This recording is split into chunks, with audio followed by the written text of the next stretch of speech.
Nitish Reddy wild fire. Melbourne మైదానంలో super century. 25 లక్షల నజరానా. Melbourne టెస్టులో అద్భుత సెంచరీతో భారత్ను ఆదుకున్న నితీష్ కుమార్ రెడ్డికి ఆంధ్ర క్రికెట్ సంఘం నజరానాను ప్రకటించింది. అతనికి 25 లక్షల నగదు పురస్కారాన్ని అందజేయనున్నట్లు ఏసీఏ అధ్యక్షుడు కేశినేని శివనాథ్ వెల్లడించారు. ఆంధ్ర ఆటగాడి ఈ ప్రదర్శన తమకు గర్వకారణమని ఆయన వ్యాఖ్యానించారు. జట్టును ఆదుకున్న ఆంధ్ర బ్యాటర్ వాషింగ్టన్ సుందర్ అర్ధ సెంచరీ. తొలి ఇన్నింగ్స్లో భారత్ 358/9, మరో 116 పరుగులు వెనుకంజ. దేశం తరపున ఆడుతూ కెరీర్లో తొలి సెంచరీ అంటే ఎలా ఉండాలి? జీవితకాలం ఇలాంటి క్షణాల కోసమే శ్రమించే కష్టాన్ని మర్చిపోయేలా ఉండాలి. ప్రపంచంలోనే ప్రతిష్టాత్మక మైదానంలో ఎందరో కలలుగనే చోట సాధించినట్లుగా ఉండాలి. అన్నీ అనుకూలించినప్పుడు కాదు, జట్టు కష్టాల్లో ఉన్నప్పుడు ఆదుకుంటా తానేంటో చూపించాలి. అత్యుత్తమ బౌలర్లను ఎదుర్కొంటా శరీరానికి తగిలే దెబ్బలను తట్టుకుంటూ వేలాది మంది తనకు జేజేలు పలికేలా శతకం బాదాలి. వీటన్నిటికీ ఒకటే సమాధానం, మన ఆంధ్ర కుర్రాడు నితీష్ కుమార్ రెడ్డి కొట్టినట్లుగా సెంచరీ ఉండాలి. మెల్బోర్న్ టెస్టులో భారీ ఆధిక్యంతో కన్నేసి విజయంపై గురిపెట్టిన ఆస్ట్రేలియాను మన నితీష్, వాషింగ్టన్ సుందర్ సమర్థంగా అడ్డుకున్నారు. శతక భాగస్వామ్యంతో జట్టును గడ్డు పరిస్థితుల నుంచి గట్టెక్కించారు. ముందుగా ఫాలో ఆన్ ప్రమాదాన్ని తప్పించడంతో పాటు ఆపై ఆధిక్యాన్ని తగ్గిస్తూ వచ్చారు. నితీష్ అద్భుత బ్యాటింగ్కు సుందర్ సమన్వయం తోడవడంతో కంగారులు నిస్సహాయంగా చూస్తుండిపోయారు. వీరిద్దరూ కలిసి 47.3 ఓవర్ల పాటు ఆసీస్ బౌలర్లను నిలువరించారు. ఈ ఇద్దరు బ్యాటర్లు పోరు తర్వాత ప్రస్తుతానికి భారత్ ఓటమి ప్రమాదం నుంచి దాదాపుగా తప్పించినట్లే అయింది.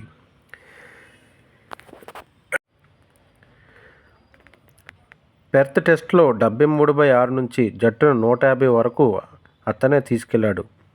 అడిలైడ్ 87/5, 105/5 వద్ద ఉన్నప్పుడు 42.42తో 2 చెప్పుకోదగ్గ ఇన్నింగ్స్లు ఆడాడు.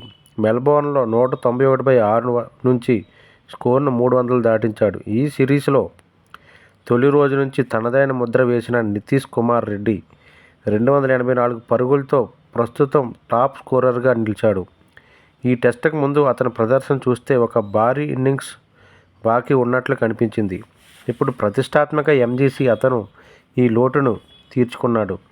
ఐపీఎల్లో మెరుపు ఇన్నింగ్స్లో బంగ్లాదేశ్తో టీ20లో 34 బంతుల్లో 74 పరుగులు ఆటతో తానేంటూ చూపించిన నితీష్ కుమార్ రెడ్డి టెస్టు ఆటగాడిగా ఎవరూ చూడలేదు.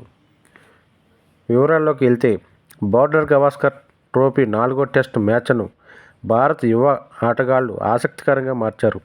ఒక దశలో తొలి ఇన్నింగ్స్లో భారీ ఆధిక్యం కోల్పోయి ఓటమికి బాటలు వేసుకున్నట్లు కనిపించిన టీమిండియా కోలుకొని మెరుగైన స్థితికి చేరింది. మ్యాచ్ 3వ రోజు విడుదలలేమితో ఆటను నిర్ణీత సమయానికి ముందే అంపైర్లు నిలిపివేశారు.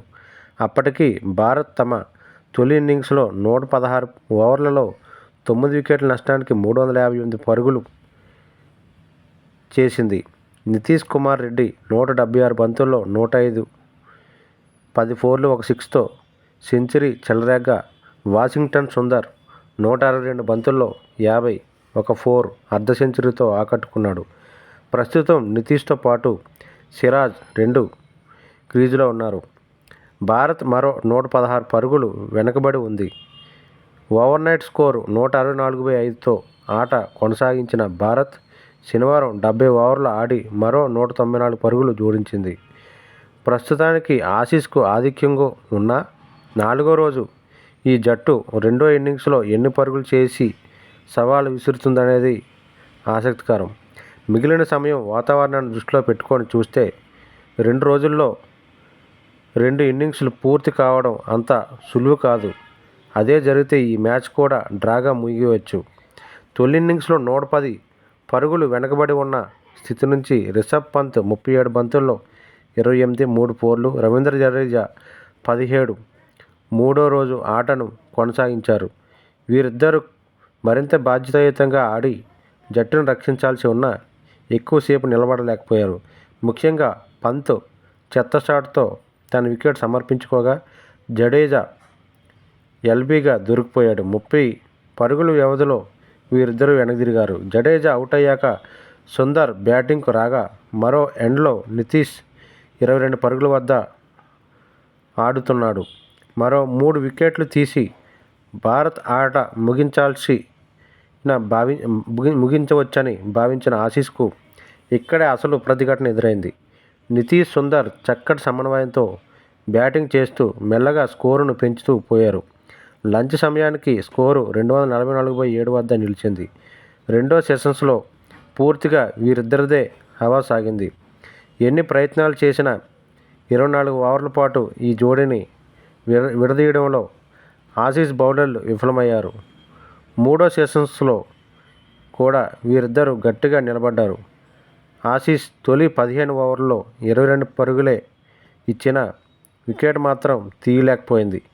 ఎట్టకేలకు 127 పరుగులు 8వ వికెట్ భాగస్వామ్యం తర్వాత సుందర్ను అవుట్ చేసి లయన్ ఈ జోడీని విడదీశాడు.